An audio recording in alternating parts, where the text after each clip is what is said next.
Okay, so we'll start from 2.5 today. कल 2.4 तक हमारा हुआ था, राइट। तो अभी आपको बोला है आपके पास दो वेक्टर है ए बार एंड बी बार। दोनों के मैग्नीट्यूड्स क्या है ये पूछा है। What are the magnitudes of two vectors? Are these two vectors equal? आपको याद होना चाहिए वेक्टर्स इक्वल कब होते हैं। हमने इक्वल वेक्टर्स के लिए कंपोनेंट फॉर्म में जब लिखा था, तो मैं वापस ले जाता हूँ। Two vectors are equal when components are also equal, ये पता होना चाहिए। सो if components of A bar and B bar are equal, that is what? That is AX is equal to BX and AY equal to BY, and also if magnitudes of both the vectors are equal, and also if magnitudes of A bar and B bar are equal, that is mod of A bar is equal to mod of B bar, then A bar is said to be equal to B bar. Then A bar is equal to B bar. तो आपको question solve करते वक्त कम से कम इतना पहले पता होना चाहिए। This is the required background for solving this question. तो हम लोग पहले देख लेते हैं। हमको तो पहले मैग्नीट्यूड निकालने के लिए बोला है। तो magnitude of A bar is under root of X component का स्क्वायर, आई कैप के साथ 1 है, तो मैं लिख देता हूँ A X square plus A Y square, but A bar is I cap plus 2j cap. Therefore, AX is equal to 1, AY is equal to 2. Therefore, mod of A bar, that is magnitude of A, AX square मतलब 1 square and AY square मतलब 2 square, right? तो ये आ जाएगा आपका under root of 1 plus 4, that is under root of 5. Similarly, B bar is equal to 2 I cap plus j cap. Therefore, x component of B bar is 2 and y component of B is 1. Therefore, mod of B bar, that is magnitude of vector B, is bx square plus by square, और ये आएगा आपका 2 square plus 1 square, मतलब ये आपका आएगा under root of 5 वापस से। Therefore, magnitude of A vector and B vector are equal. तो आपको सिर्फ एक वेक्टर को कंपोनेंट फॉर्म में लिखते आना चाहिए। मतलब आपको ये पता होना चाहिए कि आप किसी एक वेक्टर ए बार को कैसे लिखते हो। ए x I cap plus A Y J cap plus A Z K cap, अगर 3 डायमेंशनल वेक्टर होगा। तो हमारे केस में सिर्फ आई कैप और जे कैप है, मतलब बोथ वेक्टर्स, दोनों वेक्टर ये सिर्फ 2 डायमेंशनल वेक्टर्स है, राइट। तो मैग्नीट्यूड तो इक्वल है। तो what are the magnitudes of 2 vectors? तो दोनों का रूट 5 आ गया मैग्नीट्यूड। तो मैग्नीट्यूड तो इक्वल है, right, but both vectors are not equal because both vectors A bar and B bar are not equal. क्यों इक्वल नहीं है? क्योंकि you can see because A X is not equal to B X and A Y is not equal to B Y. तो दोनों के components equal नहीं होने की वजह से ये दोनों वेक्टर इक्वल नहीं है। तो इक्वालिटी का कंडीशन क्या था कि दोनों वेक्टर्स का मैग्नीट्यूड सेम होना चाहिए और डायरेक्शन सेम होना चाहिए। डायरेक्शन सेम कब आता है? जब दोनों वेक्टर के कंपोनेंट्स सेम हो, मतलब A X equal to B X हो और A Y equal to B Y हो। वैसा नहीं है, इसलिए both vectors are not equal, right. Simple question था। So I give you time to note it down. Okay, next question. Find the scalar product of two vectors. अब scalar product निकालना है। तो what I want from your side is कि आप लोगों को पता होना चाहिए डायरेक्ट शॉर्टकट्स, राइट। क्योंकि अदरवाइज हम लोग फिर वो 3 टर्म v1 में, 3 टर्म v2 में, तो टोटल 9 टर्म, उसमें से 6 टर्म 0 होंगे, वैसा नहीं चलेगा, राइट। तो डायरेक्टली हमको लिखना पड़ेगा वी नो दैट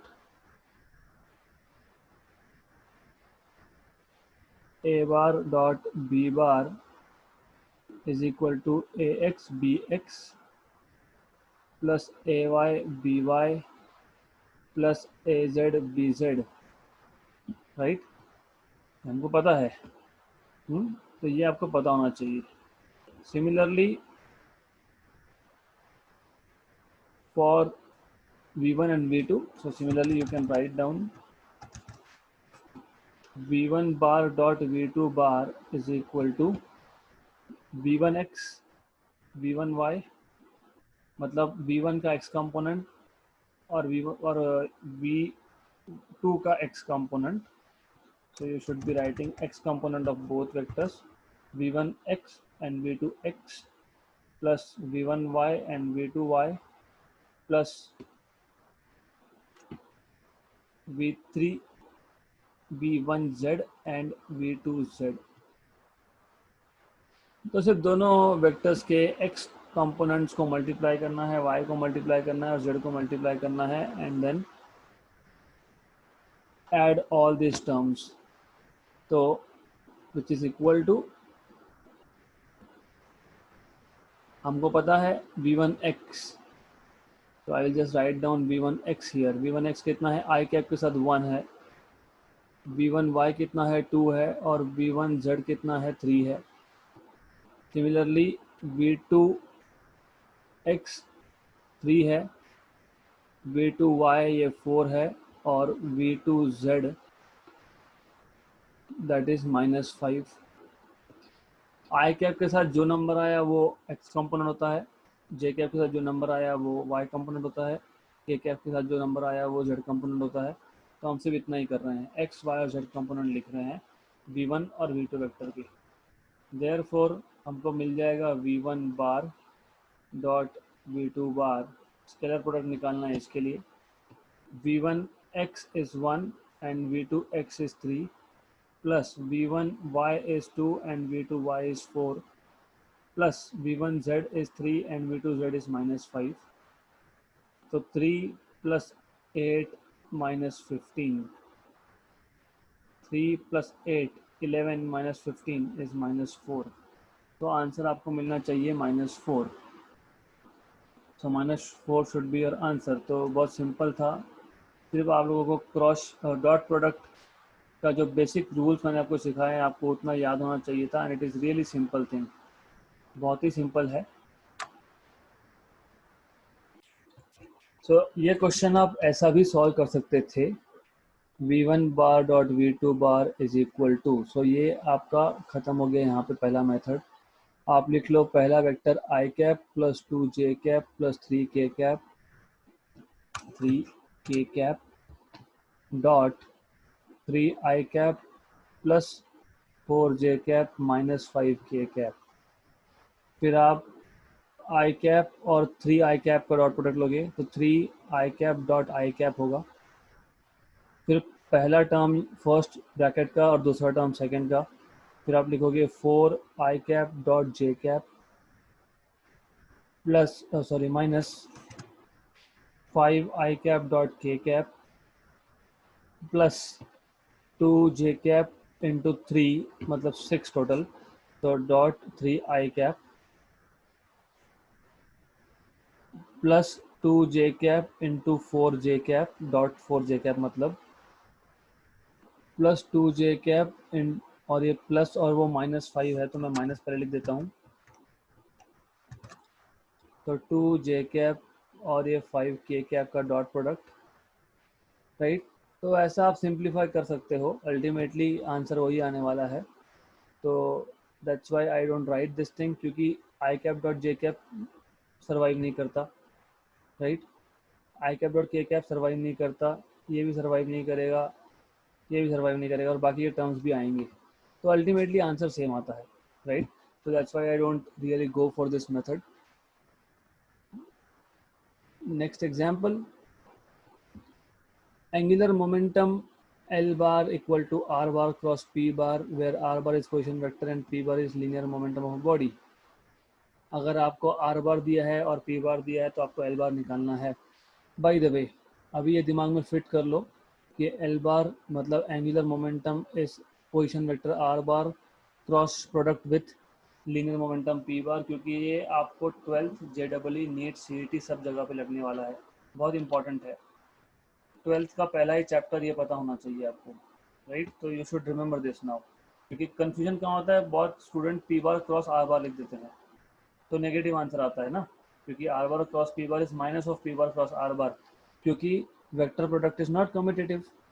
तो ये चीज़ जो है आपको याद रखनी पड़ेगी कि R bar cross P bar होता है. बहुत काम की चीज़ है हमारे लिए. और आपको याद होगा कि मैंने आपको बताया था इसको आप डिटर्मिनेंट के तरीके से भी सॉल्व कर सकते हो.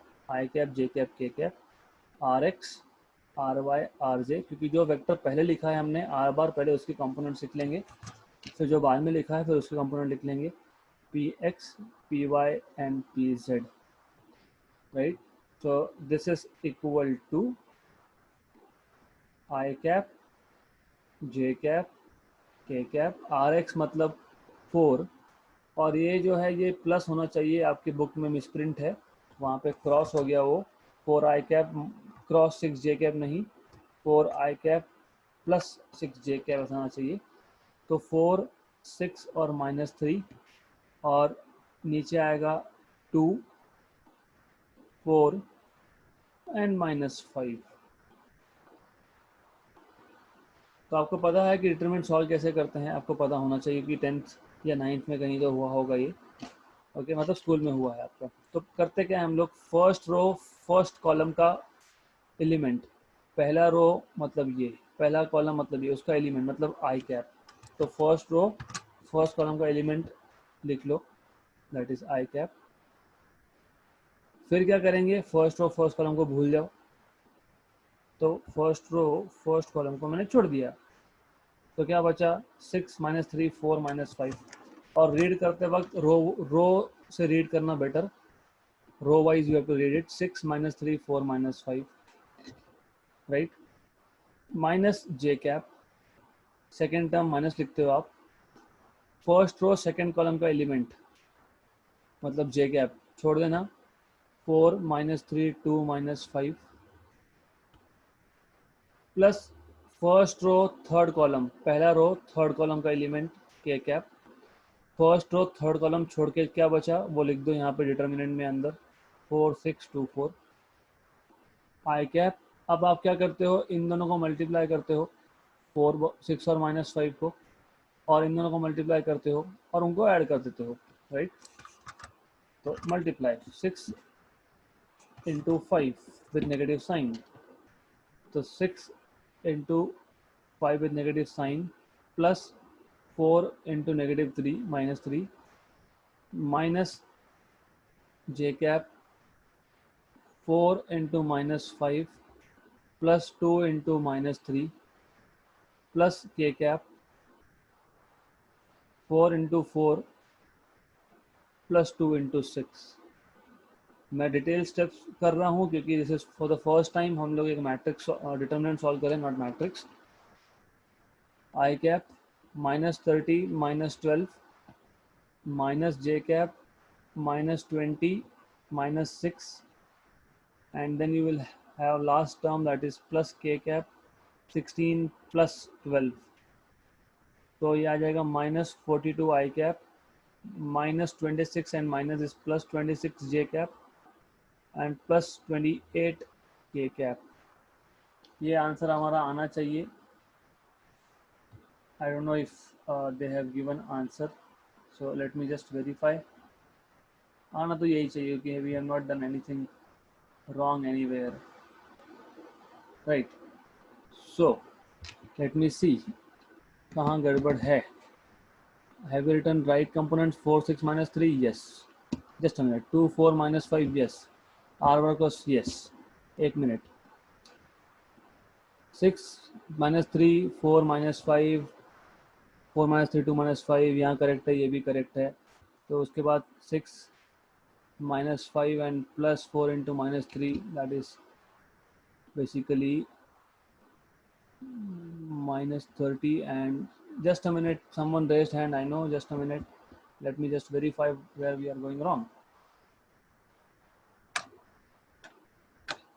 एक मिनट रुक जाओ.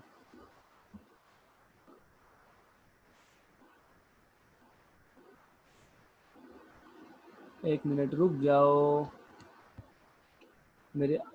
Just a minute, I need to stop. Okay, so there's a correction. When you cross multiply elements, then you don't add but you subtract. तो दो एलिमेंट्स को क्रॉस मल्टीप्लाई करने के बाद बीच में सब्ट्रैक्शन नेगेटिव साइन माइनस का sign आएगा, फिर बाकी के दो डायगोनली क्रॉस एलिमेंट्स को आप मल्टीप्लाई करोगे. तो that's where I was going wrong, plus डाला था.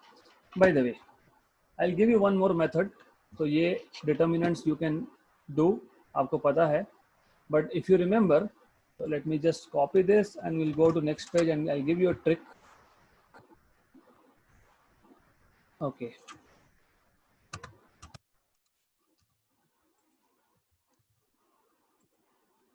right.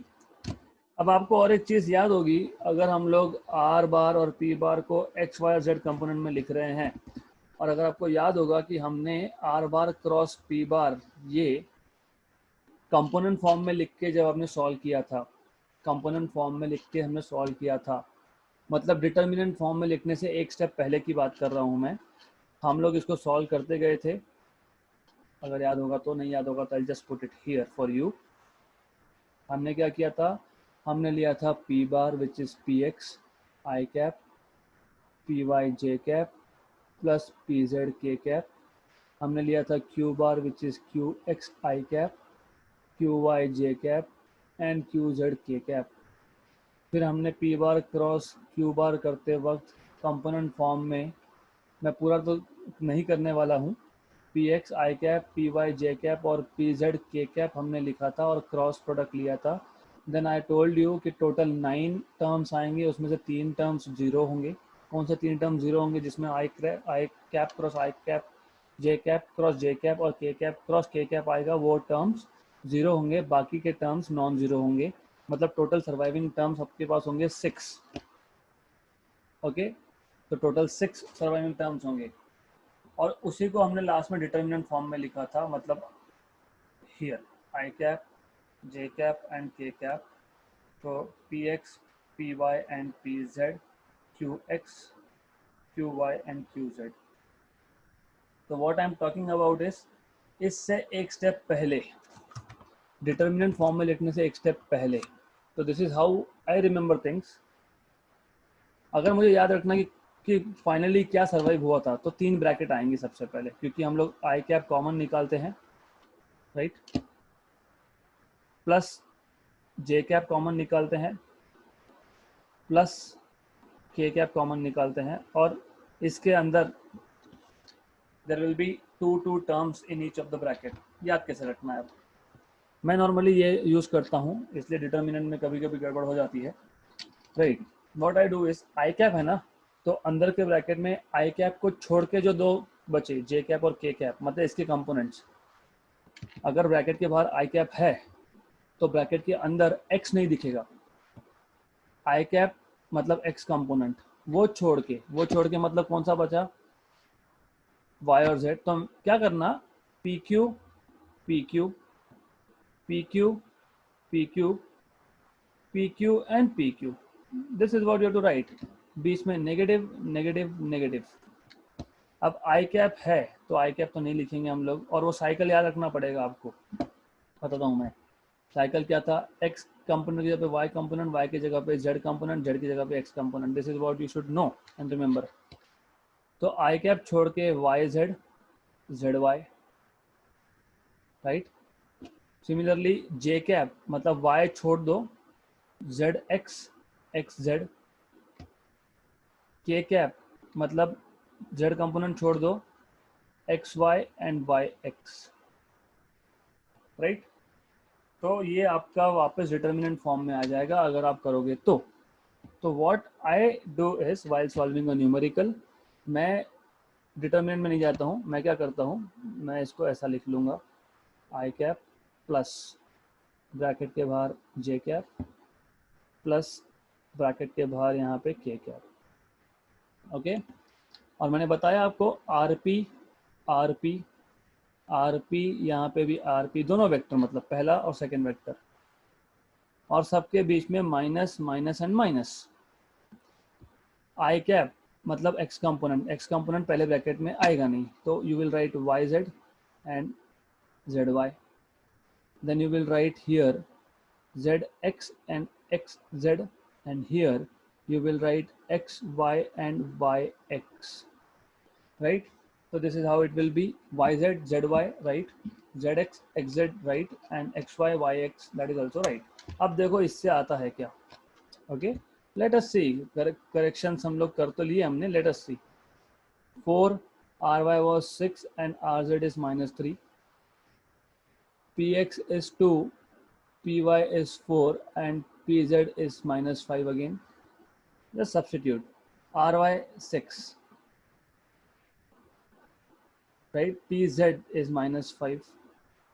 तो ऐसा आप सॉल्व करते जाओगे तो again you will get correct answer. So this is how you can solve it, और वो आएगा, right? So this is how you can do. तो if you solve, I mean करके देखो, आएगा आंसर, क्योंकि here it is rz is -3 and py is 4 I cap. तो पहला टर्म तो मिल गया मुझे, -30 + 12 तो -18 आई कैप. तो सिमिलरली आप बाकी के दो कंपोनेंट्स कर सकते हो, and I leave it on to you and you will get this answer to be, जो हमको लास्ट टाइम आया था वह डिटरमिनेंट मेथड्स सेम ही आता है. So if I am not wrong it was 14 and 4 here. So you can just do it like this. It will be +14 j cap +4 k cap. तो दोनों methods आप use कर सकते हो the way you want it. तो जो method मैं आपको बता रहा हूँ क्रॉस प्रोडक्ट सॉल्व करने का, उसमें हम लोगों ने पी बार को P X I cap plus P Y J cap plus P Z K cap के फॉर्म में लिखा है. क्यू बार को Q X I cap plus Q Y J cap plus Q Z K cap के form में लिखा है. तो P bar cross Q bar करते वक्त अगर डिटरमिनेंट मेथड नहीं यूज करना है तो क्या करना है? 3 ब्रैकेट लिख लो, आई cap J cap K cap एक एक ब्रैकेट के बाहर लिख लो. डिटरमिनेंट में क्या होता है कि आपको क्या करना पड़ता है? पहला टर्म प्लस, दूसरा माइनस, राइट, तीसरा प्लस. तो वैसा यहाँ पे करना नहीं है. यहाँ पे तीनों के तीनों ब्रैकेट के बाहर प्लस आएगा, मतलब all 3 terms are positive terms, right? उसके बाद और इजी है, फर्स्ट वेक्टर पी बार है तो P Q minus P Q, P Q minus P Q, P Q minus P Q, right? I cap है ना अगर बाहर, आई कैप मतलब एक्स कंपोनेंट, तो उसमें ब्रैकेट के अंदर एक्स दिखना नहीं चाहिए, क्योंकि आई कैप मतलब we are talking about X direction. तो ब्रैकेट के अंदर एक्स नहीं दिखना चाहिए, तो फिर क्या दिखना चाहिए? वाई और जेड. तो यहाँ पे वाई जेड लिख दिया, यहाँ पे उल्टा लिख दो जेड वाई, करेक्ट? जे कैप, जे कैप मतलब वाई कंपोनेंट, तो अंदर वाई दिखना नहीं चाहिए, तो Z x and x Z. फिर के कैप, अभी के कैप आपका, के कैप का मतलब क्या होता है कि के कैप इज जेड डायरेक्शन, तो अंदर एक्स वाई और वाई एक्स होगा, राइट? तो ये हो गया आपका काम, बहुत सिंपल, एक्सट्रीमली सिंपल, राइट? अब हमने जो न्यूमेरिकल सॉल्व किया था 2.7, तो उसमें भी मैंने ये मेथड यूज की है, सिर्फ पी बार और क्यू बार की जगह पे आर बार और पी बार है यहाँ पे. तो I have done the same way, bracket के बाहर आई कैप, जे कैप और K cap. So I am talking about this. I cap बाहर है तो अंदर एक्स नहीं लिखा, Y Z, Y Z cyclic होता है, याद रखना, एक्स छोड़ के वाई जेड. फिर यहाँ पे वाई जेड लिखा तो यहाँ पे उल्टा कर दो, जेड वाई कर दो. बाहर अगर आपने जे कैप लिखा है, मतलब जे कैप मतलब वाई कंपोनेंट, तो अंदर वाई नहीं होगा, जेड एक्स और एक्स जेड. और बाहर के कैप है तो अंदर एक्स वाई और वाई एक्स. तो this is how I do it. I never use determinant method for that particular reason कि मैं डिटरमिनेंट्स में गड़बड़ करता हूँ, राइट? और होता है हर एक, you can also do somewhere wrong, तो that's why you need to know which is your strength, और इसमें करेक्ट आंसर आएगा आपका।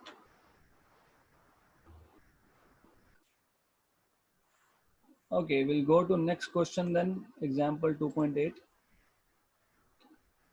If A bar is 5 I cap plus 6 J cap plus 4 K cap and B bar is 2 I cap minus 2 J cap plus 3 K cap, determine the angle between A bar and B bar. जब भी angle पूछा हो आपको तो आप लोगों co dot product use करना होता है। तो whenever you are asked to find out angle between two vectors, you are supposed to find out, you are supposed to use dot product. Dot product क्यों यूज करना है? क्योंकि cross product में direction आ जाता है, क्योंकि क्रॉस प्रोडक्ट दो vector का एक नया वेक्टर है, राइट?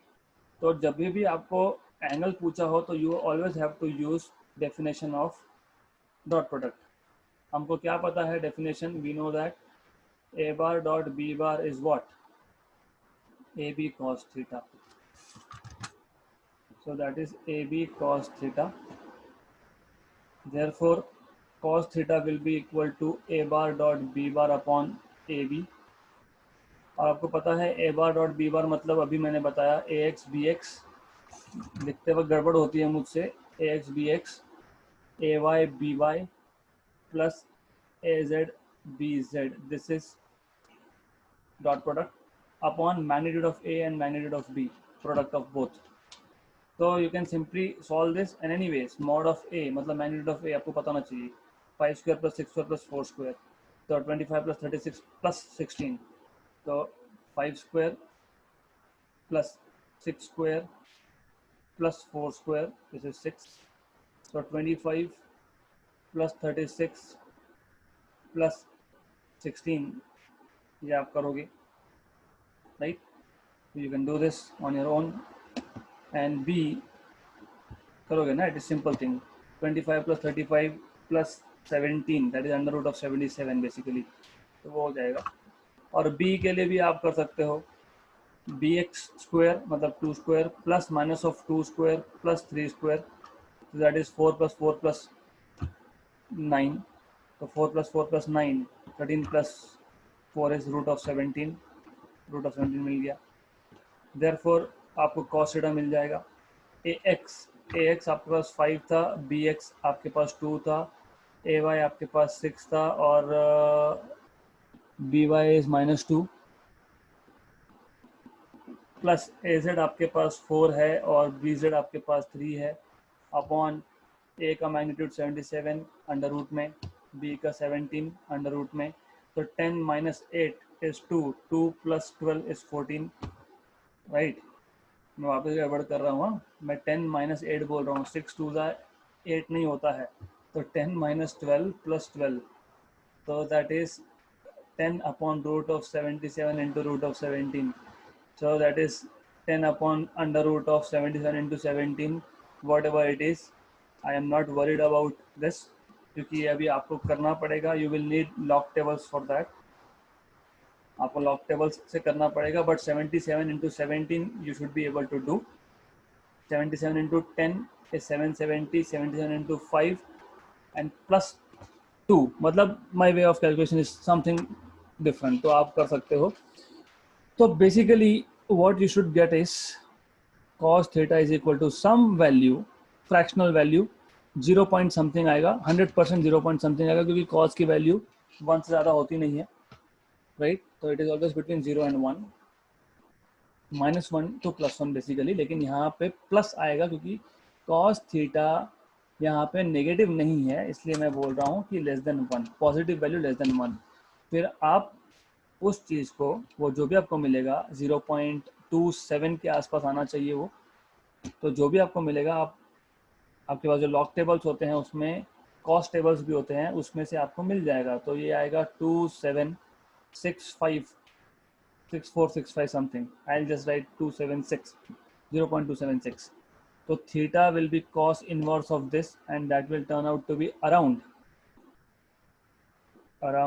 70 2 डिग्री के आसपास आएगा, समथिंग लाइक 72 और 73 degree. So let us say 73 degrees and some minutes. Okay, तो ये आपको करना है. You are suppose to find it out. Angle पूछा होगा तो डॉट प्रोडक्ट, राइट. फिर आपको पता है A bar dot B bar upon A B and you can just do required calculations. Okay, so let's move to last solved example. Given P bar and Q bar, I mean in terms of component 4I cap minus J cap plus K 8K cap, and Q bar is 2I minus MJ plus 4K.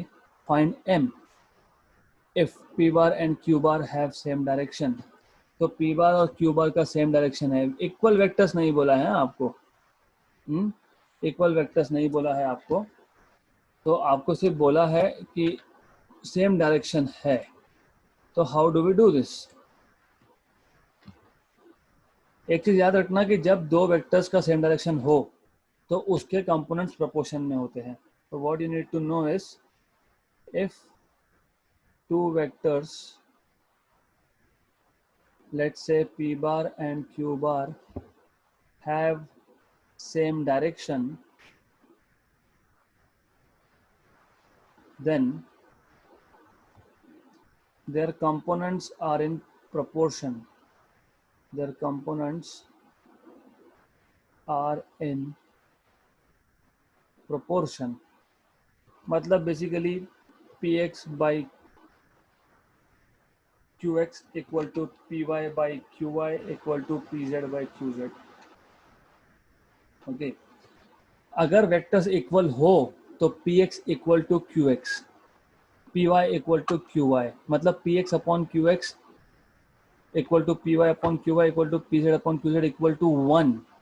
अगर वो vectors equal हो तो. Vectors equal नहीं है तो they are just in proportion. तो ये आपको पता होना चाहिए, तब जाके क्वेश्चन सॉल्व होगा. क्योंकि Px हमारे पास है 4, Qx हमारे पास है 2, Py हमारे पास है -1 and Qy is -m, -m दिया है, and Pz is 8 and Qz is 4. तो आप कोई भी या तो ये सॉल्व कर लो या तो वो दो टर्म सॉल्व कर लो and you find answer for m. So m is basically half if I'm not wrong. 1 and 2 and -1 is yes. So that is half. So m is half. So m की value half आएगी.